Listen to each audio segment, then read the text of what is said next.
ఏ పులిహార దోశ బిర్యానీకైతే వంకాయ బజ్జీ గోంగూర చికెను మసాలా ముంత మాలు పూరి చిట్టి ఇడ్లీ అరే చెక్క పకోడీ ఇటకే పడక కడుపే తిడితే సబ్జా గింజల సోడా బుస్సందే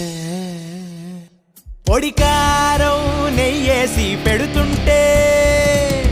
ఒక చూరే దారుల్లో నోరూరే అడిగిందే తడువంట ఏదైనా